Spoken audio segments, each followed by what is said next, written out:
கர்த்தருடைய வார்த்தைக்கு நாம் செல்வோம். சகரியா 4ஆம் அதிகாரத்தை எடுத்துக்கொள்வோம். 6ஆம் வசனத்தை நான் வாசிக்கிறேன். அப்பொழுது அவர் செருபாபேலுக்கு சொல்லப்படுகிற கர்த்தருடைய வார்த்தை என்னவென்றால், பலத்தினாலும் அல்ல பராக்கிரமத்தினாலும் அல்ல, என்னுடைய ஆவியினாலேயே ஆகும் என்று சேனையில் கர்த்தர் சொல்லுகிறார்.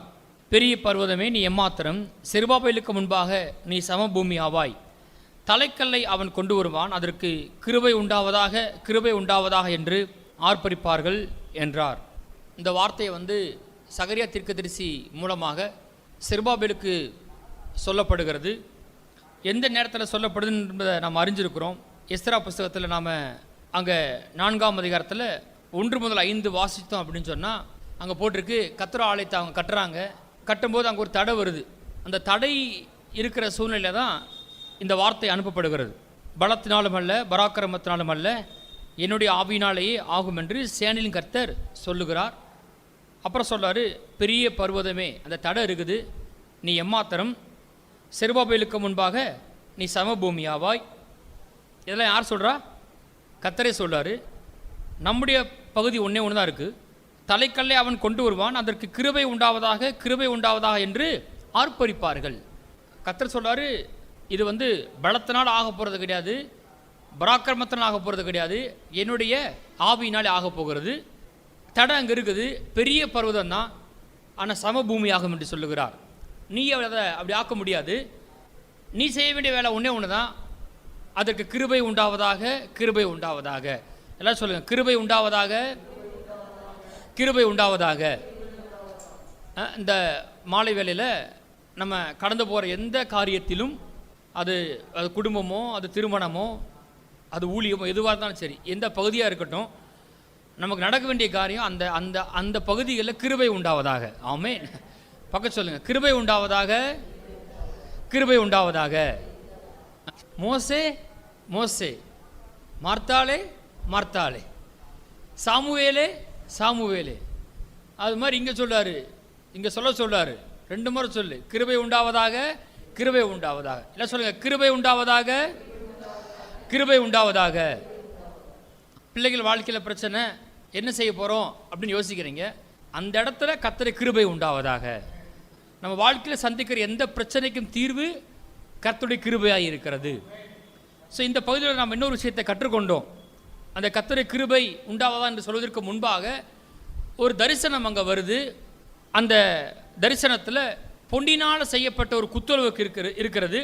அதில் ஒரு கிண்ணம் இருக்குது, 7 அகல்கள் இருக்குது, 7 அகல்களுக்கு போகிற குழாய்கள் இருக்கிறது. அந்த குழாய்கள் எங்கே கனெக்ட் பண்ணப்பட்டிருக்குன்னு கேட்டால், சர்வவல்லவருடைய பிரசன்னத்தில் அவருக்கு வலதுபுறமாக இடதுபுறமாக 2 ஒலிவு மரம் இருக்குது. அந்த ஒலிவு மரம் யாருன்னு கேட்டால், 2 பேருமே அபிஷேகம் பண்ணப்பட்டவர்கள். ஒன்று இயேசுவை குறிக்கிறது, வார்த்தையை குறிக்கிறது, இன்னொன்று பரிசுத்த ஆவியானவரை குறிக்கிறது. அந்த ஒலிவு மர கிளையிலிருந்து பொன்னிறமான எண்ணெயை இறங்க பண்ணுகிறது. அந்த அபிஷேகம் பண்ணப்பட்ட இயேசுவிடத்திலிருந்து பரிசுத்தாவிடத்திலிருந்து பொன்னிறமான எண்ணெய் அந்த ஒலிவுமர கிளையிலிருந்து வழிந்து குழாய்கள் வழியாக அந்த பொன் குத்துவிளக்குக்கு வந்த பிறகு என்ன செய்யுது? அது எரிகிறது.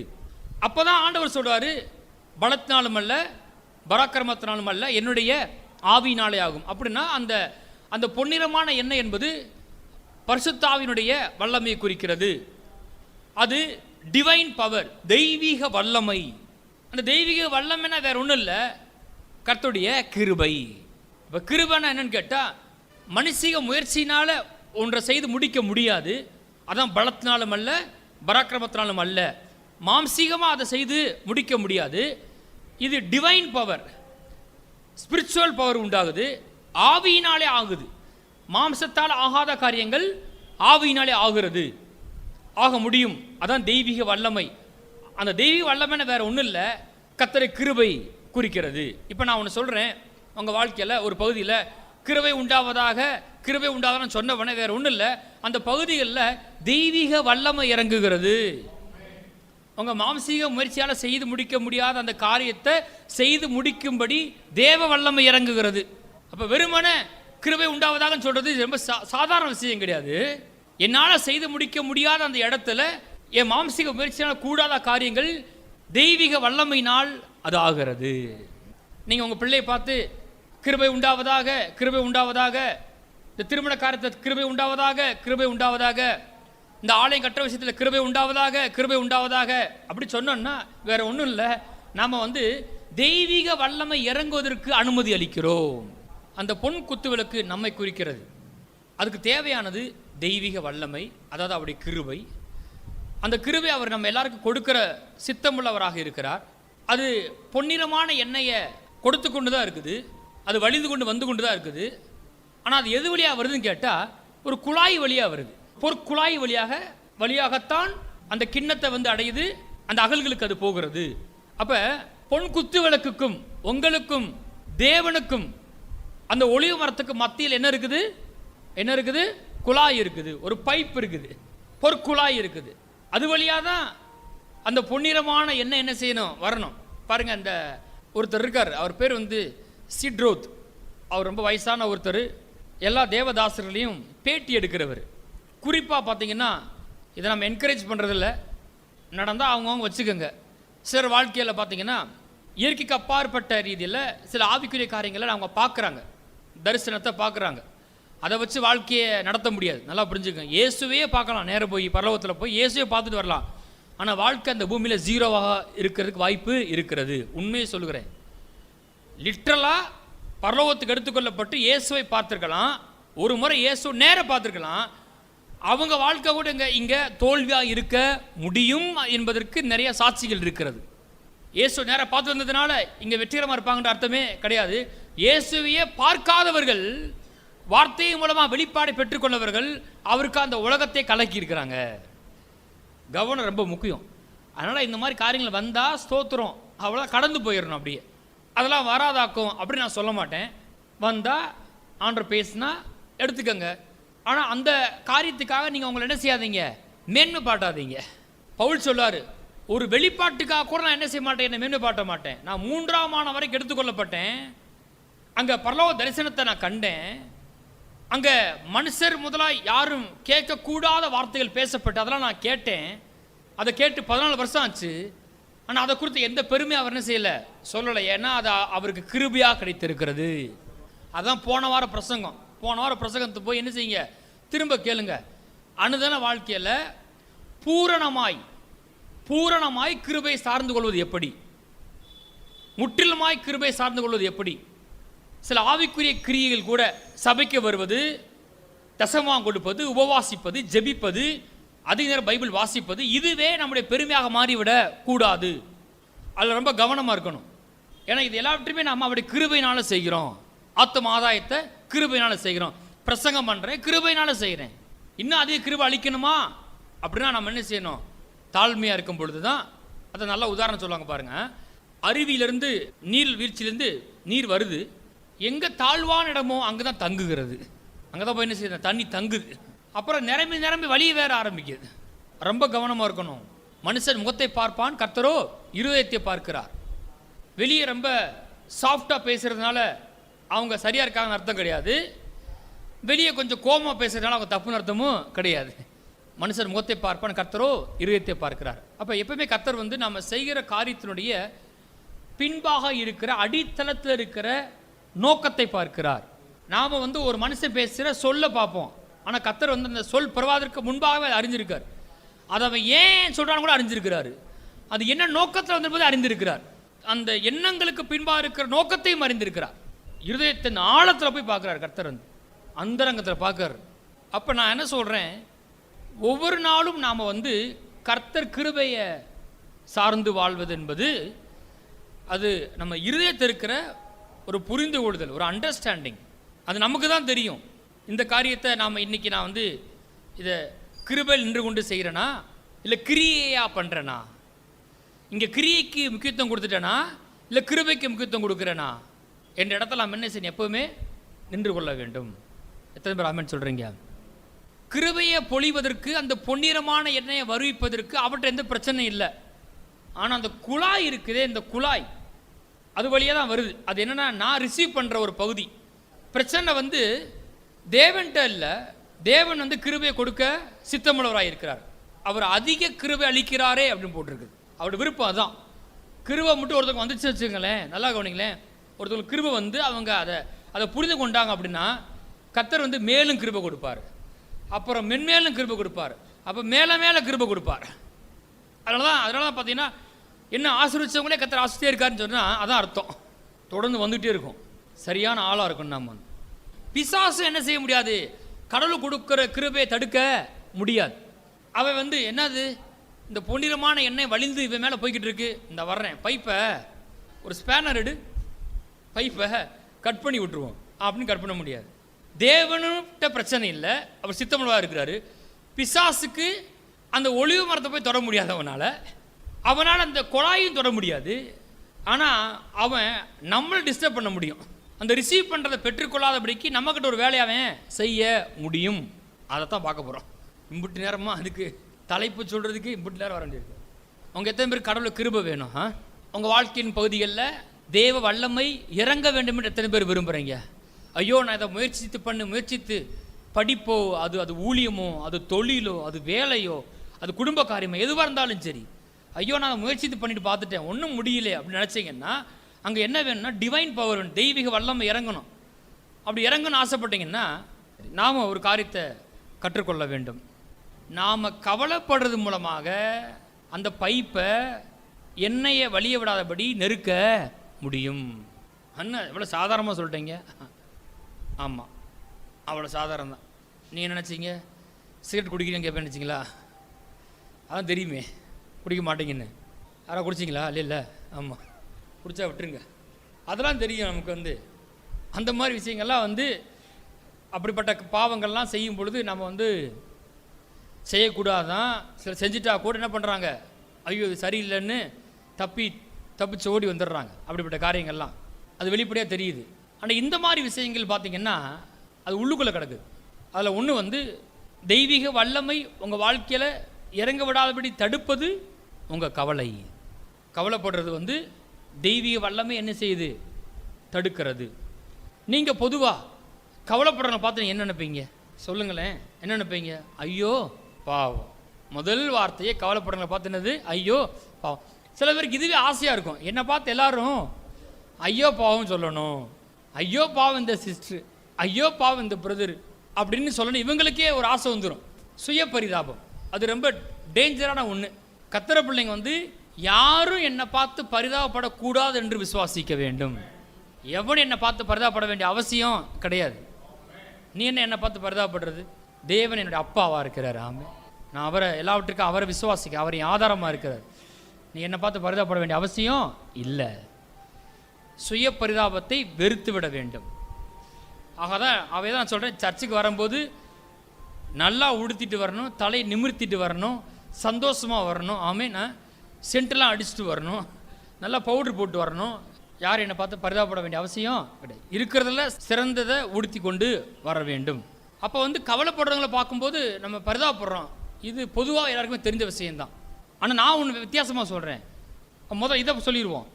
கவலைப்பட வைத்து தான் பிசாசானவன் தெய்வீக வல்லமை பெற்றுக்கொள்ள அப்படி தடை செய்கிறான். அதை நான் நிரூபிக்க விரும்புகிறேன். அங்கே 1 பேதுரு 5ஆம் அதிகாரத்துக்கு போங்க, 8ஆம் வசனத்தை வாசிங்க. தெளிந்த புத்தியுள்ளவராயிருங்கள், விழித்திருங்கள், ஏனெனில் உங்கள் எதிராளிய பிசாசானவன் கர்ச்சிக்கிற சிங்கம் போல் எவனை விழுங்கலாமோ என்று வகை தேடி சுற்றித் திரிகிறான். அதாவது எல்லாரையும் விழுங்க முடியாது, ஆனால் எவனை விழுங்கலான்னு வகை தேடி சுற்றித் திரிகிறான்னு போட்டிருக்கு. அப்படி முந்தின வசனத்தை வாசிங்களேன். அவர் உங்களை விசாரிக்கிறானபடியால் உங்கள் கவலைகளை எல்லாம் அவர் மேல் வைத்து விடுங்கள். அந்த வார்த்தை சொல்லிட்டு தான் எது வந்திருக்கு, தெளிந்த புத்தியுள்ளவராய் இருங்கள். ஏன்னா நீங்கள் கவலைப்பட்டீங்கன்னா உங்கள் கவலைகள் என்ன செஞ்சிருங்க, அவர் மீது வைத்து விடுங்கள். நீங்கள் கவலைப்பட்டீங்கன்னா தெளிந்த புத்தி உங்களுக்குள்ள இல்லை. பிசாசானவன் உங்களை வஞ்சிக்கிறதுக்கு, உங்கள் வாழ்க்கையில் கிரியை செய்கிறதுக்கு நீங்கள் என்ன செய்கிறீங்க, இடம் உண்டாக்குறீங்க. உங்கள் எதிராளிய பிசாசானவன் கர்ச்சிக்கிற சிங்கம் போல் எவனை விழுங்கலாமோ என்று வகை தேடி சுற்றித் திரிகிறான். அது குறிப்பாக அவனுக்கு யாரை பார்த்தா ரொம்ப பிரியன்னா, ரொம்ப கவலைப்படாத பார்த்தா.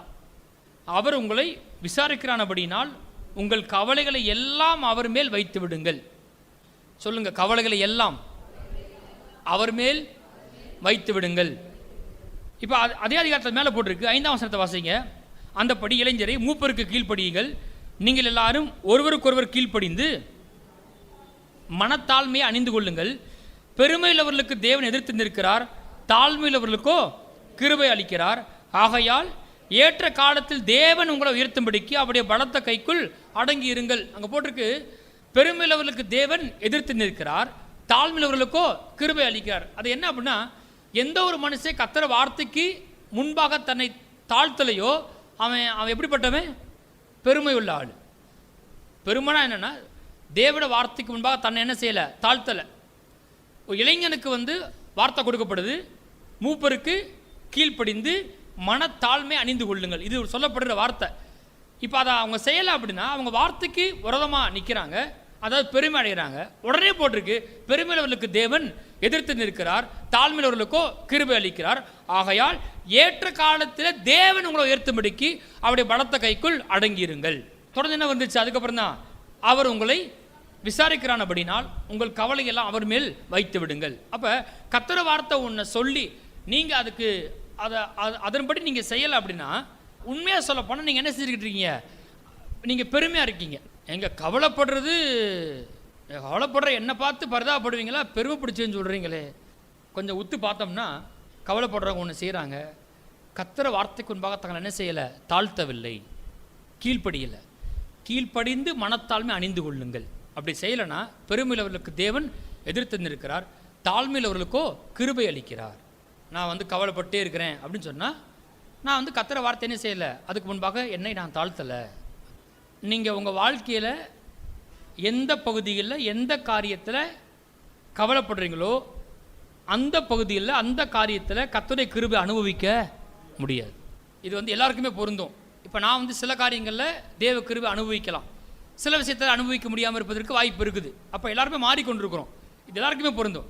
நம்ம எந்த ஒரு காரியத்தை குறித்து வாழ்க்கையில் ரொம்ப கவலைப்படுறோமோ அந்த பகுதிகளில் தெய்வீக வல்லமையை கிருபையை நாம் அனுபவிக்க முடியாது. நாம தான் தடை செய்கிறோம். அந்த பகுதிகளில் தெய்வீக வல்லமை கிருபை வேலை செய்வதற்கு கவலைப்படுவது மூலமாக நாம தான் என்ன செய்கிறோம்? அதுக்கு தடை உண்டாக்குறோம். பிசாசு உண்டாக்க முடியாது. ஒருவேளை பிசாசு சில காரியங்களை செய்திருக்கலாம் வெளியே இருந்து, ஆனால் உண்மையாக செஞ்சது யாருன்னு கேட்டால் நாம தான். அந்த பைப் என்ன செஞ்சிடும்? நெருக்கிட்டோம். சிலருக்கெல்லாம் பைப்பு ரொம்ப நெருக்கி ஒட்டி அப்படியே ஒல்லியாக போய்கிட்டு இருக்கு, சொட்டு சொட்டாக போகுது. இன்னைக்கு நாளைக்கு குளுக்கோஸ் ஏற்றுற மாதிரி போய்கிட்டு இருக்கு, கிருபை சொட்டு சொட்டாக விழுகுது. நிறைய பைப் இருக்குது. சில இடத்துல நீங்கள் என்ன செய்யலை? கவலைப்பட மாட்டேன்றீங்க, அங்கே கிருபை ரொம்ப ஃப்ளோவாக அடிக்குது, ரொம்ப ஃபோர்ஸாக வருது. ஆனால் சில காரியம் என்ன பண்ணுறீங்க? ரொம்ப கவலைப்படுறீங்க, பைப்பை நெருக்கி அது சொட்டு சொட்டாக என்ன செய்து போய்கொண்டு இருக்கிறது. இந்த மாலை வேளையில் இந்த பைப்பு நல்லா என்லார்ஜ் ஆகுது இயேசு நாமத்தினால. ரொம்ப ஃபோர்ஸாக கிருபை இறங்குது உங்கள் வாழ்க்கையில், தெய்வ வல்லம் இறங்குகிறது. ஆமேன். கவலைப்படுகிறதுனாலே எவன் தன் சரி அளவோடு ஒரு முழத்தை கூட்டுவான். கவலைப்படுறதுனால ஒன்றுமே நடக்காது. ஆனால் நான் கவலைப்படாமல் இருக்கும்போது கிருபை இறங்குச்சுன்னா என் மாம்சத்தால் பலத்தால் பராக்கிரமத்தால் ஆகாத காரியங்கள் கூட ஆகும் என்று கர்த்தர் சொல்லுகிறார். கவலையினால ஒன்றுமே ஆகாது, கிருபையினால எல்லாமே ஆகும். பக்கம் சொல்லுங்க, கவலையை விடு, கிருபைக்கு வழிவிடு. தலைப்பா போட்டுருமோ? அந்த தலைப்பு இருக்கா? திரும்ப சொல்லுங்க, கவலையை விடு, கிருபைக்கு வழிவிடு. கவலைப்பட்டு ஏன் இப்படி கிருபை இறங்க விடாமல் தடை செய்கிற? அதை எப்படி நீங்கள் கவலை பெருமை நீங்கள் சொல்லலாம் அப்படின்னு கேட்டிங்கன்னா, நீதிமொழிகள் 3ஆம் அதிகாரம் 5 முதல் 7 வரை வாசிப்போம். உன் சுய புத்தியின் மேல் சாயாமல் உன் முழு இருதயத்தோடும் கர்த்தரில் நம்பிக்கையாயிருந்து உன் வழிகளிலெல்லாம் அவரை நினைத்துக்கொள், அப்பொழுது அவர் உன் பாதைகளை செவ்வைப்படுத்துவார். நீ உன்னை ஞானி என்று எண்ணாதே, கர்த்தருக்கு பயந்து தீமையை விட்டு விலகு. இன்னொருத்துல போட்டிருக்கு, அவரே உன் காரியத்தை வாய்க்க பண்ணுவார். நீ உன்னை ஞானி என்று எண்ணாதே. இந்த கவலைப்படுற ஆள் என்ன நினச்சிக்கிட்டாங்க? நம்ம பெரிய ஞானின்னு நினச்சிக்கிட்டாங்க. அவங்க சொல்லாமல் ஒன்று சொல்கிறாங்க, அவங்களுக்குள்ள ஒரு விஷயம் வேலை பார்க்குது, பகுத்தறிவு வேலை பார்க்குது. நம்ம சொல்கிற பகுத்தறிவு என்ன? பகுத்தறிவுனா ரீசனிங் பண்ணுறது. நம்ம ஆளுக்கு ஒரு விஷயம் கிடச்சிச்சுன்னா அதை எடுத்து குரங்கையில் பூமாலையை கொடுத்த மாதிரி அதை பிச்சு பிச்சு பிச்சு அதையும் நுணுக்கி நுணுக்கி பார்த்து, இது ஏன் இப்படி நடந்துச்சு, ஏன் அன்றைக்கி அவங்க அப்படி நம்மளை பேசுனாங்க, எதுக்காக நம்ம நினைக்கவே இல்லை அப்படி இப்படி நம்மளை பார்த்து சொல்லிக்கக்கூடாது அவங்க அப்படின்னு நடந்து முடிந்த காரியத்தை குறித்து, நடந்துக்கிட்டு இருக்க காரியம் இது எப்படி நடக்க போகுதோ, நாளைக்கு எப்படி ஆக போகுதோ, இப்படி எல்லா காலங்களை குறித்து அவர்கள் என்ன செய்கிறாங்க? கவலைப்படுறாங்க. அவங்க ஏதோ எடுத்து செஞ்சிட முடியும்னு நினைக்கிறாங்க. அவங்க நினைக்கிறாங்க ஆங்கிலத்தில் ரொம்ப கன்சர்னாக இருக்கார் அப்படின்னு சொல்லுவாங்க. அது பூசி மொழுகிறது. அதெல்லாம் தேவன் செய்ய சொல்லலை. ஒன்று தான் சொல்லியிருக்காரு, விசுவாசிக்க சொல்லியிருக்கிறார். ஆமென். நீங்கள் அவரை விசுவாசிப்பதே தேவனுக்கு ஏற்ற கிரியையாக இருக்கிறது. நாம் ஒரே ஒரு கிரியை தான் பண்ணணும். என்ன செய்யணும் கேட்டால், கர்த்தர் வார்த்தையை நான் விசுவாசிக்க, இன்னைக்கு என் சூழ்நிலைக்கு அப்பாற்பட்டு நான் கர்த்தர் வார்த்தையை அப்படியே நம்ப வேண்டும். இதை தவிர வேற ஒன்றையும் தேவனிடத்தில் எதிர்பார்க்க இல்லை. ஏதாச்சும் செய்யணும் அவர் என்ன செய்வார், சொல்லுவார். இப்போ அவர் கிரியை செய்கிறவராகவும் இருக்கிறார். போனவரை பார்த்தோம் இல்லையா, நான் நட்டேன் அப்போல நீர் பாய்ச்சினான், தேவனே விளைய செய்தார். நான் செஞ்சது உண்மைதான். நான் என்னதான் செஞ்சாலும் அவர் விளைய செய்யலாம் ஒன்றும் ஆக போகிறது கிடையாது. இங்கே தான் போட்டிருக்கு, நீ உன்னை ஞானின்னு நினச்சிக்கிட்டு ஒரு காரியத்தை எடுத்து மனதில் போட்டு குழப்பிக்கொண்டே திரும்ப திரும்ப அதே சிந்தித்து கொண்டு இருக்கிற வரைக்கும் இருக்கிறனால நீ உன்னை பெரிய ஞானி நினச்சிக்கிற, அல்லது நீ பெரிய ரொம்ப வல்லமே திட்டம் போடுறது நல்லது தான். ஏன்னா பைபிள் போட்டிருக்கு, மனுஷனுடைய இருதயம் யோசிக்குமா, ஆனால் அவனுடைய நடைகள் கர்த்தரால் உறுதிப்படும் போட்டிருக்குது. யோசிக்கிறது நல்லது தான், திட்டம் போடுறது நல்லது தான். ஆனால் மிதமிஞ்சி என்ன செய்யக்கூடாது, அதை குறித்து யோசித்து கொண்டு இருக்கக்கூடாது. நீங்கள் திட்டம் போடுறதுனால அதனால் வாய்க்கிறது கிடையாது. வாய்க்க பண்ணுகிறவர் கர்த்தர், வாய்க்க பண்ண வைக்கிறவர் கர்த்தர். திட்டமிடுதல் நல்லது, தப்பு கிடையாது. ப்ரிப்பரேஷன் நல்லது, தப்பு கிடையாது. ப்ரிப்பேர் பண்ணணும், ஆயத்தமாக இருக்கணும். ஜெபம் பண்ணனா ஆயத்தமாக இருக்கணும், பிரசங்கம் பண்ணால் ஆயத்தமாக இருக்கணும், எல்லாம் அவசியம். ஒரு வேலைக்கு போனால் ஆயத்தமாக இருக்கணும். எல்லா இடத்துலையும் ஆயத்தம் ரொம்ப முக்கியம். ஆயத்தம் முக்கியம்தான். ஆனால் உங்கள் நம்பிக்கை கொண்டு போய் எங்கே வைக்கக்கூடாது, ஆயத்தத்தில் வைக்கக்கூடாது, உங்கள் திட்டத்தில் வைக்கக்கூடாது, நீங்கள் பெரிய ஞானி நினைக்கக்கூடாது, பகுத்து ஆராய்ந்து கொண்டு இருக்கக்கூடாது, காரியத்தை மனதில் போட்டு யோசித்துக்கிட்டே இருக்கக்கூடாது. அவர் நம்மகிட்ட எதிர்பார்க்குற காரியம் விசுவாசிக்கிறது தான், கவலைப்படுறது கிடையாது. நான் சொல்கிறவங்க எத்தனை பேருக்கு புரியுது, நீ உன்னை ஞானி என்று எண்ணாதே அப்படி நினச்சிட்டு நீங்கள் கவலைப்பட்டீங்க அப்படின்னா, அப்போ உண்மையாக நீங்கள் என்ன சொல்கிறீங்க, உங்களால் தான் எல்லாமே ஆகுற மாதிரி நீங்கள் நினச்சிக்கிறீங்க. உங்களால் தான் எல்லாமே ஆகுதுன்னு நினச்சிக்கிறீங்க. ஆனால் வயலில் போட்டிருக்கு அநேக இடங்களில் சம்பாதிக்க பலனை கொடுக்கிறவர் அவரேன்னு போட்டிருக்குது. இப்போ எதில் நீங்கள் போய் நம்பிக்கை வைக்க போகிறீங்க? நீங்கள் வேலைக்கு போகணும், தொழிலுக்கு போகணும், ஊழியம் பண்ணலாம், நல்லது தான். ஆனால் சம்பாதிக்க பலனை கொடுக்கிறவர் அவரேன்னு போட்டிருக்குல்ல. அவர் ரொம்ப கர்த்தருடைய வார்த்தையை கொஸ்டின் பண்ணக்கூடாது, ஆராயக்கூடாது. கர்த்தர் சொன்னால் அப்படி விசுவாசிப்பது மாத்திரம் தான் நம்முடைய பொறுப்பு. அதை செய்யாதனால தான் என்ன வருது, கவலை வருது. இப்போ அந்த கவலையை எப்படி மேற்கொள்றது நான் காண்பிக்க போகிறேன். ஒரு 4 காரியத்தை சொல்ல போகிறேன். கவலை எப்படி மேற்கொள்றதுன்னு நான் ஒரு 4 காரியம் சொல்கிறேன். நீங்கள் கவலையை மேற்கொண்டுட்டீங்க அப்படின்னா, சமாதானமாக இருந்துட்டீங்க அப்படின்னா, இளைப்பாற இருந்துட்டீங்க அப்படின்னா, கண்டிப்பாக என்ன வந்துடும், கிருபை பாய்ந்து ஓடிடும், தெய்வீக வல்லமை இறங்கிடும். கண்டிப்பாக அந்த காரியத்தை ஒரு மாற்றம் உண்டாகும். பிள்ளையை குறித்தே கவலைப்பட்டே இருந்தீங்கன்னா, பிள்ளை மேலே கிருபை வல்லமை இறங்கிறத நீங்கள் என்ன செய்கிறீங்க, தடை செய்கிறீங்க. பணத்தை பற்றியே நீங்கள் கவலைப்பட்டே இருந்தீங்க அப்படின்னா, பணம் சம்பாதிக்க தேவன் கொடுக்குற கிருபையை வல்லமை நீங்கள் என்ன செய்கிறீங்க, தடை செய்கிறீங்க. என்னடா அது பெரிய கொடுமையாக இருக்குது, பணம் வேணும்னு கவலைப்பட்டா எப்படி சொல்கிறீங்களே, அதான் உண்மை. இப்போ உடனே நிறைய பேர் கவலை, இந்த கவலையை எப்படிரா நம்ம போக்குறது, எப்படி பாஸ்ட் வேற சொல்லிவிட்டார், கவலைப்பட்டால் கிருபை அங்கே வேலை செய்யாதான். எப்படித்தான் அந்த கவலையை நான் போக்க போகிறேனோ தெரிலக்கா அப்படின்னு போகும்போது பேசிட்டே போகிறது, எம்மா ஒரு சீசர்கள் மாதிரி. அதான் டீல் பண்ண போகிறேன். இப்போ எப்படி கவலையை மேற்கொள்றதுன்னு நம்ம பார்க்க போகிறோம்.